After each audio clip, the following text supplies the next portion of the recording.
सभी प्रेमियों को हरिओम, राम राम।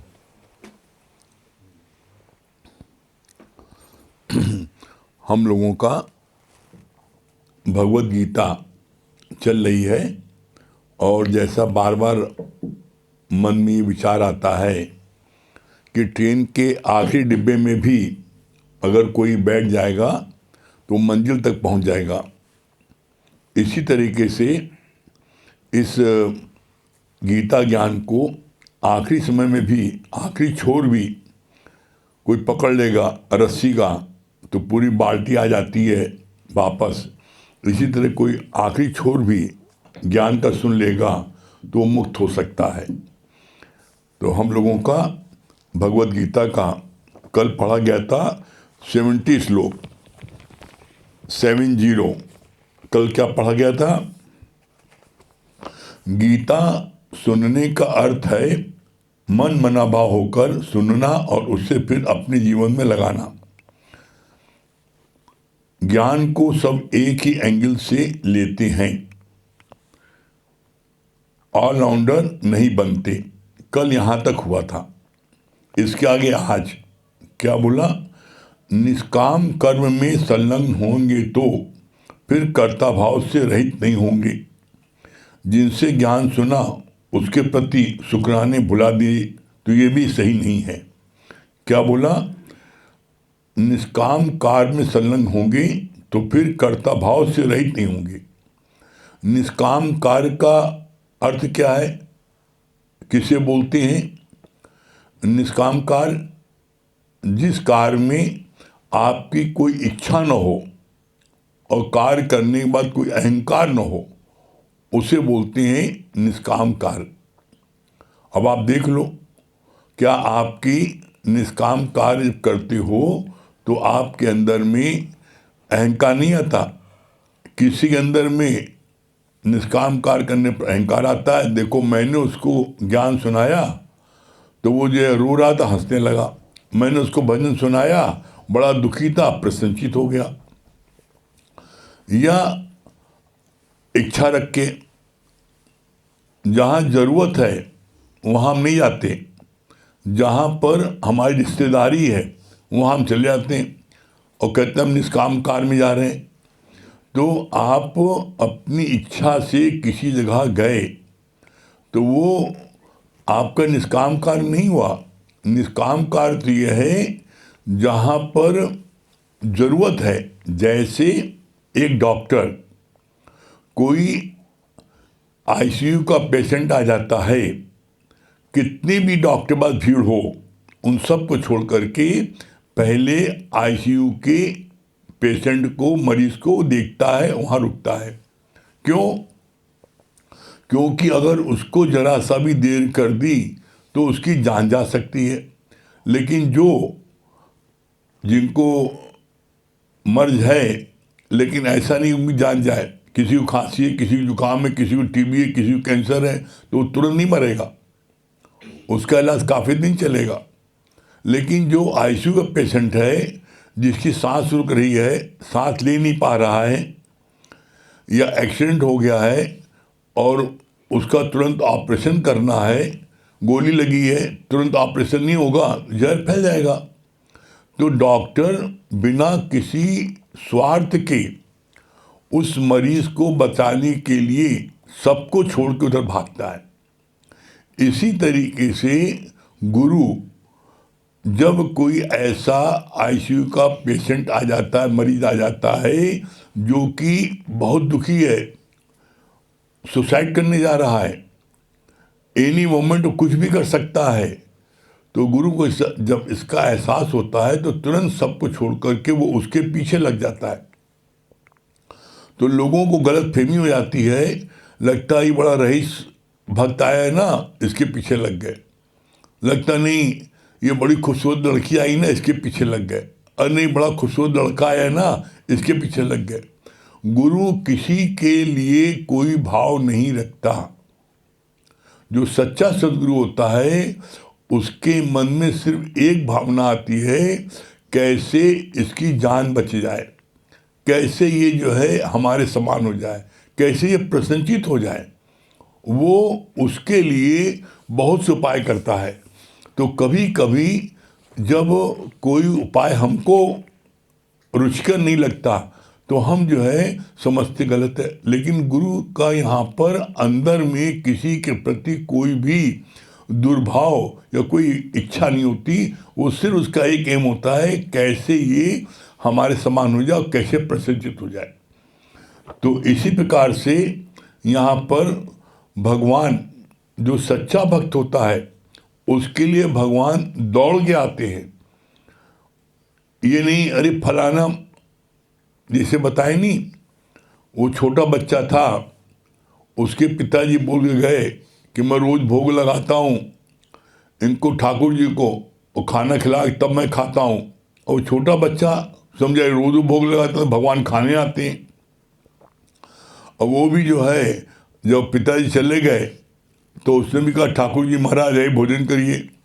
अब ठाकुर जी रोज़ भोजन करते हो तब तो आए ना, और नहीं यहाँ बेचारा सुबह संध्या तक बैठे लग गया। उसने कहा अरे मैं भूख के मारे मर रहा हूँ और तुम्हें चिंता नहीं ना, तो लाए एक डंडा, कहा बहुत हमें भूखे तुम्हें तड़पाया है, अब खा लो नहीं समझ लो हम डंडे से मारेंगे। भगवान प्रकट हो गए और साथ में खाने लगे। अब जब पिताजी लौट के आए एक हफ्ते बाद, पूछा तुमने ठाकुर जी भोग लगाया था, खिलाया था? हाँ हाँ पापा खिलाया था और हमारे साथ खाते भी थे रोज। तो एकदम चौके, क्या हम तुम्हारे साथ खाते थे? हाँ अरे हमारे साथ खाते थे। अब पिता तो उसके बच्चे के भाव नहीं समझ पाया। जब उसने कहा मेरे साथ खाते थे, तब जो है पिता को आश्चर्य हुआ और तब ये बात आई, भोले भाव मिले रघुराई और चतुराई से चतुर्भुज न भाई। कोई व्यक्ति आज तक चतुराई से परमात्मा को प्राप्त नहीं कर पाया है। जिसने ही प्राप्त किया है उसने भोले भाव किया है। हमको बड़ा प्यारा, बहुत ही सुंदर हमको दृश्य लगा जब आपके गोपियों के पास उद्धव जी गए। उद्धव बड़े ज्ञानी थे और भगवान के सच्चे भक्त थे। तो उद्धव जी भगवान कृष्ण को उद्धव के लिए बड़ी अंदर में चिंता होती थी, बड़ा ज्ञानी हो गया है लेकिन प्रेमी नहीं ना, इसके मन में कैसे हम प्रेम उत्पन्न करें। तो उनको एक युक्ति सूझी कि इसको जो है गोपियों के पास भेज दें। और जब भगवान कृष्ण वहाँ से मथुरा से वहाँ से चले गए तो उद्धव को एक चिट्ठी लिख के भेजा कि जाओ वहाँ पर राधा को एक चिट्ठी दे देना और गोपियों को जो हाल चाल पूछ लेना। उद्धव जी गए और चिट्ठी जब दी तो और बोला कि वो जो है वो अब नहीं आएंगे। क्या कैसी बात करते नहीं आएंगे? अरे वो बोल गए हैं, कहा यहाँ तक बोल गए कि वो कभी नहीं आएंगे जीवन में। तो इतना राधा को इतना गुस्सा आया कि उन्होंने भगवान की जो चिट्ठी दी थी उसको फाड़ चीर दिया, फेंक दिया। तो उधर बड़े ज्ञानी थे। अरे क्या तुमने क्या पाप कर दिया? अरे पूर्ण ब्रह्म परमात्मा ने ये चिट्ठी लिखी थी तुम्हारे लिए, तुम्हारे उद्धार के लिए, तुम्हारी मुक्ति के लिए, और तुमने भगवान की चिट्ठी फाड़ दी। तो कहा, उद्धव से कहा क्या तुमने कभी किसी से प्यार किया है? तुम विरह जानते हो क्या होती है? कहा कि कितनी भी विरह हो उस विरह में हमको आनंद की प्राप्त होती है। तो कहा विरह में कैसे आनंद प्राप्त होती है, कैसी बातें करती हो? तो उद्धव को बहुत समझाया, नहीं समझे। तब क्या किया गोपियों ने, राधा ने, उन्होंने क्या किया, उन्होंने उद्धव को उनके खूब जो है मथुरा की मट्टी उनको लगा दी, खूब उनके मट्टी लगाई गाल में, सब हाथों में। जब मट्टी लगाई और बोला कि तुम प्यार नहीं जानते? अरे प्यार में जो दर्द होता है उसका जो हमको आनंद मिलता है, उस आनंद का हम जिक्र नहीं कर सकते, वो हमें आनंद। और तुम इसमें तुमने बोला चिट्ठी में मोक्ष लिखा है, परमात्मा ने लिखा है, तो मोक्ष किसको चाहिए? हमें मोक्ष नहीं चाहिए, हमें तो भगवान कृष्ण को प्यार चाहिए, उनको ही आना है। तो उन्होंने कहा कैसी पागल ऐसी बात करते हो? अरे जब उन्होंने लिख दिया मैं नहीं आऊँगा, मैं जा रहा हूँ, और नहीं आएंगे, तब राधा को अपने प्यार पर इतना विश्वास था, तब उसने जो है उद्धव को बोला, तुम कहते हो कृष्ण नहीं आएंगे, कृष्ण तो अभी आते हैं, अभी मेरे मेरे प्यार पर हमको इतना भरोसा है, अभी आते हैं। और उसने कृष्ण को आवाज़ दी राधा ने, तो कृष्ण जो है तुरंत उसके बगल में आगे बढ़ गए। और उद्धव उनको देख रहा है तो बार बार अपनी आंखें मान ला देख रहा है वही है, और पैर छू रहा है उनका, कभी पैर छू रहा है कभी हाथ, तो देखता है जब पैर छूता है दिखाई पड़ रहा है भगवान कृष्ण, लेकिन जब उनके पैर छूता है पता लगता है तो वो राधा का हाथ है, उसका कंगन है। बार बार बड़ा भ्रमित हुआ। आखिर में अंत में जब उसके अंदर से एक प्यार उमड़ा, और जब प्यार उमड़ा तो उसने कहा अरे, जैसे नाचने लगा, फिर एकदम प्यार इसे कहते हैं। और फिर वो जो है भगवान कृष्ण के पास लौट के आया, तो भगवान कृष्ण वहाँ बैठे और राधा के पास ही बैठे। तब उद्धव ने कहा ये कौन सी तुम्हारी लीला है, तुम यहाँ बैठे हो वहाँ भी तुमको हमने देखा, क्या बात है। तब भगवान कृष्ण ने के आगे जब वो शरणागत हुआ उद्धव, तब भगवान कृष्ण को समझाया, उद्धव तुम मेरे अतिशय प्रिय हो, लेकिन तुम ज्ञानी बहुत हो, तो ज्ञानी हो लेकिन जब तक प्रेम नहीं है, तो बोला ज्ञानी ध्यानी नरक पड़े, ज्ञानी को नरक मिल जाता है लेकिन प्रेमी को नहीं। बोला प्रेम, दुनिया के जितने शास्त्र हैं सारे शास्त्रों को आप पढ़ लो, सारे शास्त्रों का अंत में निचोड़ क्या है, प्रेम ही परमात्मा है। तो उद्धव वहाँ नाचने लगे और भगवान के चरणों में गिर पड़े, प्रभु आज हमको लीला सुनाई प्रेम। और तब वो प्रेम में मगन हुए, तभी बोला गया ज्ञानी भक्त मुझको प्रिय है। भक्त होना जरूरी है, ज्ञानी होना इतना नहीं, ज्ञानी होना इतना जरूरी नहीं है। क्यों? क्योंकि गोपियां सिर्फ भक्त थी, ज्ञानी नहीं थी। गोपियों ने उद्धव को बोला ना कि ज्ञान ध्यान हमारे पास रखो, तुम्हारे जो ज्ञान ध्यान दे रहे हो तुम्हारी ज्ञान की पोथी हमारे आंसुओं में बह जाएगी। और जब उन्होंने जो है इस बात को बोला तुम बेवकूफ़ हो, तुम्हें कोई ज्ञान नहीं है, अरे परमात्मा निराकार ब्रह्म होता है, उसका साकार रूप थोड़ी होता है। कहा साकार रूप नहीं होता है, अभी हम तुम्हें दिखाते हैं, अभी हम कृष्ण बुलाते हैं। और कृष्ण को आवाज़ दिया राधा ने, कृष्ण बगल में आ गए। तो देख रहा है उद्धव कृष्ण बैठे हैं, उसको विश्वास नहीं हुआ, पैर छुआ, जब पैर छुआ तो देखा पैर वहाँ नहीं है, राधा का हाथ है। बहुत अचंभित हुआ कि देखने में तो सामने कृष्ण हैं, लेकिन जब छूते हैं तो राधा नजर आती है। और जब लौट के गया कृष्ण के नगरी में, देखा कृष्ण वहाँ बैठे हैं उसी बेस में। तब कृष्ण ने पूछा, तब कृष्ण ने उसको समझाया, उद्धव तुम्हारे अंदर सब कुछ था लेकिन प्रेम नहीं था। बोला जैसे सूखे आटा से किसी का पेट नहीं भर सकता, जब सूखे आटे में प्रेम का पानी डालते हो तब आटा गूंथा जाता है और तब उसकी रोटी और पराठा सेका जाता है, तब पेट भरता है। तो इसी तरीके से अगर तुम्हारे अंदर ज्ञान कितना भी आ जाए और अगर प्रेम नहीं होगा तो कोई भी तुम्हारे नज़दीक नहीं आएगा। क्यों? क्योंकि ज्ञान जो है वो हमें क्या है, बड़ा अहंकारी बना देता है। ज्ञान हमको जो है अपने को सबसे ऊंचा मानने लगता है, और प्रेम जो है अपने को सबसे योगी मानता है। प्रेम जो है सबको प्रेम जो है प्यारा होता है। और गुरु जी ने यहाँ तक कहा कि आज तुम लोग हमारे पास क्यों आते हो, प्रेम ना, प्रेम के कारण भाग के आते हो, तुम रह नहीं पाते, नहीं बड़ा प्यार मिलता है चलो चलें।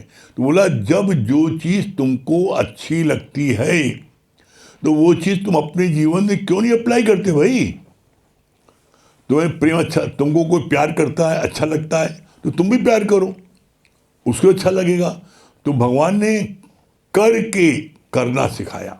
फिर आगे क्या बोला, कितनी अच्छी बात बोली भगवान ने, जिनसे ज्ञान सुना उसके प्रति शुक्राने भुला दिए। तो ये भी सही नहीं है। अब जिससे ज्ञान सुना, जिससे तुमने सीखा, अब उसको जो है उसका तुमने शुक्राना भुला दिया। तो बोला कि नहीं, ये है कृतघ्नता। जिसने हमको उंगली पकड़ के चलना सिखाया, जिसने हमको उठना बैठना सिखाया, बात करना सिखाया, और हम उसके शुक्राने भूल जाए, तो बोला ये जो है ये गलत है। कभी भी जीवन में जिसने कभी भी मेरी कोई मदद की हो तो हमें कभी उसका शुक्राना भूलना नहीं चाहिए।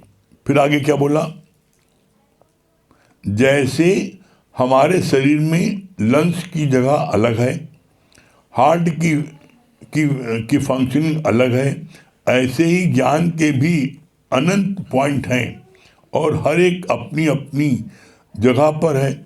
गुरु हमें सिखाता है कि सत्संग नियम पूर्वक पहुँचो, भले दुनिया में तुम्हें कितना भी जरूरी काम आकर पड़े, तो फिर कभी कोई सत्संगी हो, प्रेमी तुम्हारे पास आता है तो तुम उसे भी घड़ी दिखा देते हो।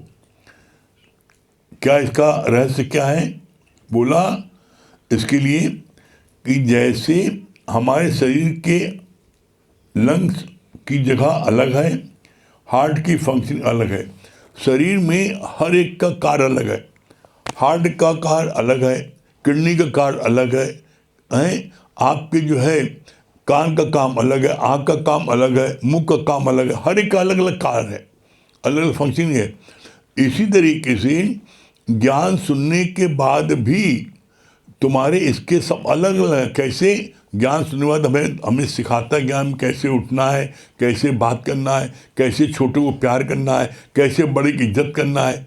अब हम ज्ञानी ध्यानी हो गए, गुरु बन गए, और कोई बुजुर्ग आया, हम कहने ये तो हमसे ज्ञान सुनता है, ये मेरे पैर छुए। नहीं, बुजुर्ग है, हमें उसकी रिस्पेक्ट करनी है, हमें उसको प्रणाम करना है, हमें उसको अच्छे से बैठाना है। कोई बच्चा है, हमें उसको प्यार करना है, कोई बराबर का है, उसको उसके साथ दोस्ती का व्यवहार रखना है।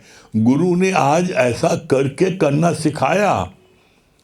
तो बोला अगर आपने ज्ञान सुना और ज्ञान सुनने के बाद में आपके अंदर अहंकार आ गया, मैं गुरु हूँ, तो बोला ऐसे में कभी भी जीवन में आपको आनंद नहीं मिलेगा। आप गुरु बन जाओ, ज्ञानी बन जाओगे, लेकिन आपको मुक्ति नहीं मिलेगी। क्यों नहीं मिलेगी? क्योंकि आपने द्वैत देखा, ये शिष्य है, और गुरु ने क्या बोला, एकहु श्याम बहुरूप धरो। एक ही श्याम वही जो है अनेक रूप में आया है। तो हमारे और तुम्हारे फर्क क्या है? तुमने फर्क देखा, द्वैत देखा, तो बोला जो द्वैत देखता है, दूसरा देखता है, वो नरक जाता है, द्वैत। और जो अपना आप देखता है हर एक में, ये मेरा ही रूप है, तो क्या तुम उससे कोई गलत कर्म कर सकते हो? तो अपना आप देखना ये हमें गुरु सिखाता है। हर एक अपना आप देखो, और सत्यता यही है। मजे की बात देखो, आप कभी चेक करना, आप किसी की आंख में देखो गौर से, जितने लोग बैठे हैं आप सबकी आंख में देखो, तो किसकी तस्वीर दिखाई पड़ती है? कभी चेक किया? आप 100 लोगों के आंखों में देखोगे तो सब में तुम्हें अपनी तस्वीर दिखाई पड़ेगी। तो ये दर्शाता क्या है? सब में तुम ही हो, कोई अलग तुमसे नहीं है। कैसे? इसका प्रमाण दिया शास्त्रों में। गुरु जी क्या बोला? ना एक, ना गुरु नानक ना एक, ना नहीं एक है, वो एक परमात्मा है, वो एक ब्रह्म है। उस एक ब्रह्म को तुम क्यों नहीं पहचानते? कैसे? इसका बहुत अच्छा गुरु ने फिर बताया। बोला जैसे मट्टी है, अब मट्टी से ही कुल्हड़ बनता है, मट्टी से सुराही बनता है, मट्टी से झज्जर बनता है, मट्टी से घड़ा बनता है, मट्टी से ईंट बनता है, मट्टी से मकान बनता है, मट्टी से ही सब कुछ बनता है।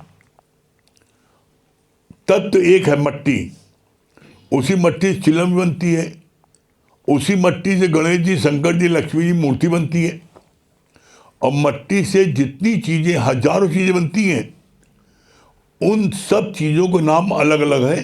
कहीं तो गणेश जी की मूर्ति है, ये शंकर जी की मूर्ति है, ये पार्वती की मूर्ति है, ये हनुमान जी की मूर्ति है, और ये कुल्हड़ है, ये चिलम है, ये करई है, सकोरा, ये झज्जर है, अलग अलग नाम बोलते हो, और हर एक के अलग अलग आकार होते हैं। बस सेम चीज इसी तरीके से उस मट्टी से, एक मट्टी तत्व एक है, उस मट्टी से हजारों घड़े बने, हजारों सुराही बनी, सब चीजें बनी। इसी तरीके से उस एक परमात्मा तत्व ब्रह्म है, उसी ब्रह्म से ये सारे जीव बने हैं। कोई घोड़ा बना, कोई हाथी बना, कोई लड़का बना, कोई लड़की बनी है, कोई गाय बना, कोई बैल बना है, उसी एक से बने सब। और हम सबको अलग अलग नाम से बुलाते हैं। अब मट्टी का घड़ा बनाया, आप बोलते हो मट्टी घड़ा, बोलते हो घड़ा है। उसी मट्टी से हनुमान जी की मूर्ति बनी, हम कहते हैं हनुमान जी की मूर्ति है, ये कहते हो कि मट्टी के। उसी मट्टी से आपके जो है, आप देखो,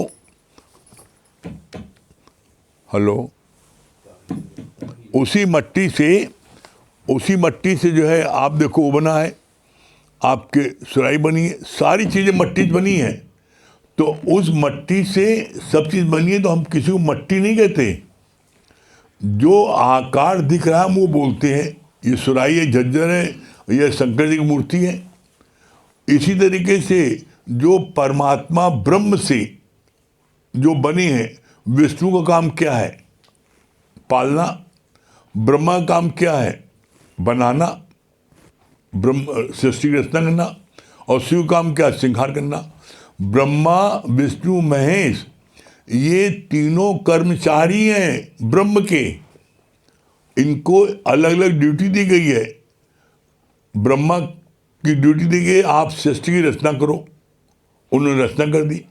विष्णु को दिया गया है जिम्मेदारी, तुम सबका पालन करो, सबको खाना पीना देना तुम्हारी जिम्मेदारी है। इसीलिए कोई, चाहे वो जल में हो, चाहे वो धरती पर हो, और चाहे आकाश में हो, हर एक को विष्णु की ड्यूटी है हर एक को खाना देना। चाहे वो चोर हो, चाहे बदमाश हो, चाहे कैसा हो, सबको वो देते हैं अन्न। और शिव का काम क्या है? श्रृंगार करना। ब्रह्म एक है, उसी एक ब्रह्म से ये सारी उत्पत्ति हुई है। अब जितने भी लोगों को आप देखते हो, अलग अलग नाम से बुलाते हो, ये लड़का है, ये लड़की है, ये गाय है, ये कबूतर है, ये कौवा है, ये तोता है, बोलते हो ना। तो उसी एक ब्रह्म से उत्पन्न हुआ है। जैसे एक मट्टी सारी से उत्पन्न हुई, अलग अलग नाम से बुलाते हो। बस अनेक रूप हैं, अनेक आकार हैं, लेकिन तत्व एक है। जैसे मट्टी वैसे ब्रह्म, उसी एक ब्रह्म की संतान सब है, उसी उत्पत्ति है। और आपको गुरु जी क्या बोलते हैं? पहले दिन क्या बोलते हैं? You are son of God. कभी बोला तुम अपने मम्मी पापा के बेटे हो?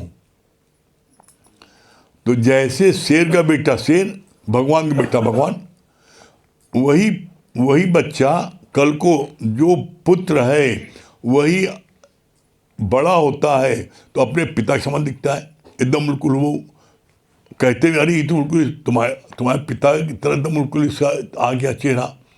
तो वही एक परमात्मा अनेकों रूप में आया है। और इसी बात को गीता के 11वें अध्याय में भगवान कृष्ण ने अपनी विभूति का वर्णन करते समय कहा है। मैं अपनी विभूति का वर्णन कहाँ तक करूं? चींटी से लेके हाथी तक, चींटी से हाथी तक, राई से पहाड़ तक, चींटी से हाथी तक, राई से पहाड़ तक, मैं अपनी विभूति का वर्णन कहाँ तक करूं?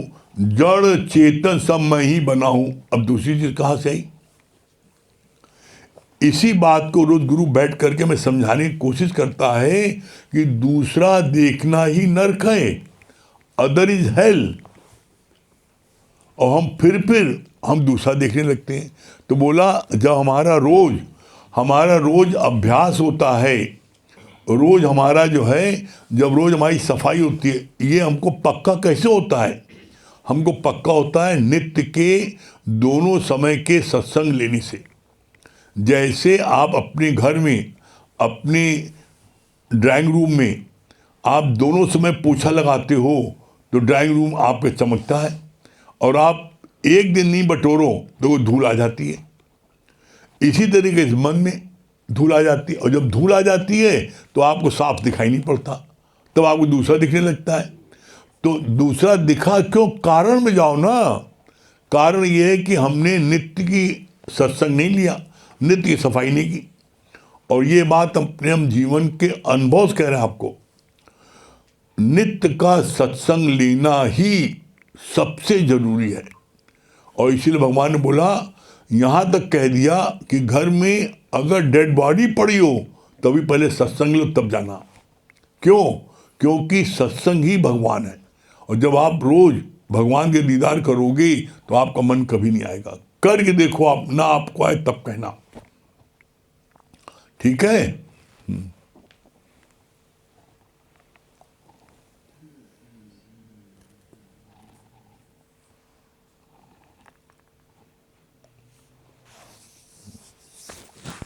किसको बुलाना है? दुर्गेश भैया। हाँ, दुर्गेश भैया।